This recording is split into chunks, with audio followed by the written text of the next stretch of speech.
Okay, here we go. Real quick, so this is going to get not confusing, but you really need to comprehend what it is that you want to do before you begin this. All right, we need to have everything organized, on stage, built, ready to go, and then you can start doing your advanced actions. This isn't one of those exercises where you're doing it to just get it done. Make a decision to understand what needs to be done and then progress. Okay?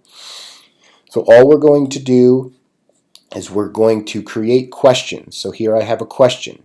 This is nothing more than a shape that I used and put text inside. In turn, I'm going to have click boxes which go over top of my right and wrong answers. Okay, it's just a blank click box. We've done it before. I named it Q1 correct. All right, and then I have another one here. I called it Q1 incorrect. So it's just me later going to apply advanced actions to these so I can update my score, show questions, and do all of that. Also, if you remember from the example, I have my, we'll call them badges or whatever.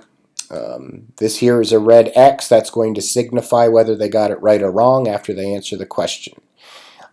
Because that is something that is going to happen on an action and I only want it to show based on said action, I need to set it to hidden. You remember using the red eye up here. I have to do the same with my yay you got a star. Again, I got to set that to hidden. Alright. These are just things that you have to make sure you're naming correctly and then we'll progress. Now, what is going to occur here is that I want to be able to show this question when my drag target hits this first source, right? But before I do that, I need to have the question organized under the pretense of how I want it to function. So because I have 1, 2, 3 things here that I want to show up and hide accordingly, of course I need to make it a group. So I'm going to go ahead and group that. And I'm going to call it question 1 capital letters. Okay? So I click on that. Everybody seems to be okay. But what I really need to do is have this group highlighted. See down here, question 1, and I need to set that to hidden. Just like all the other stuff and things, I need to set that to hidden because it's only going to show when my drop source goes to my target. Okay? Next, I get to put my advanced actions on my yes or no's, my rights or wrongs. I do that by drilling down to my click box. You can see that I have Q1 correct there. And then this is just standard. All I'm doing is our advanced actions like we've done so much and so long in this class. So I have Q1 correct. I have an action. I'm going to execute an advanced action. It is going to be a standard action, right? It's going to be called Q1 answered underscore correct. So this is everything that I want to happen when said individual answers correctly.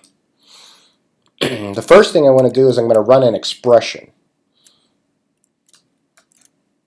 An expression is a fancy way of saying a math problem or something along those lines, right? So my expression is going to be that score variable that we did in the intro video. And then I'm going to call it again. I'm just going to say the name of the expression is take that score variable and add a literal 10 points. That's it. So the first thing they're going to do, if they answer that correctly, they're going to get 10 points. The next thing that they're going to do is show the Q1 right? So now not only did they get their 10 points, but they got their little badge to show that it was done correctly. And then finally what I want to do is hide the group. So that question is done. I can come back to it if I want, but for now it's done. So I'm going to go ahead and hide question 1. So that is it. Right? So that is all I need to do is add 10 points because they scored it correctly, show them that they scored it correctly with the green star, and then hide it so they could move on / know that they need to go on. So I'm going to say save as action and hit OK. While I'm in here, again with the planning, we know that there's going to be an incorrect. We know exactly what that incorrect needs to do because we planned it already. So I'm just going to duplicate the correct. Question 1 answered, and I'm going to say incorrect. Get rid of that number 1 there. And then all I have to do is change everything accordingly. So the expression now stays the same, except instead of adding 10, I'm going to subtract 10. Instead of showing the correction right and Q1 right, I'm going to show Q1 wrong, and then of course everything else stays the same. So I'm going to say update action and close it. Now, just because we do it all the time, I got to make sure that my exact advanced action is there. So answered correct, drop down, answered correct. Answered incorrect, drop down, execute advanced action, answered incorrect. So now we're good. Now everything is happening the way that we want. Except for the fact we need to trigger this. So I'm going to go to my spot, right? So it says stop 1. I also have my drag and drop properties. As discussed in the intro video, avoid using this action here. That is for the idea of a drag and drop interaction, which we are not using in the manner that Captivate wants us to. So under Format, you're going to choose Object Actions, right? And then it gives us another window which we've seen before. It's saying take the dragger and do what? Right now there's no action. So we're saying when it lands on this object, what do we want it to do? So click on that.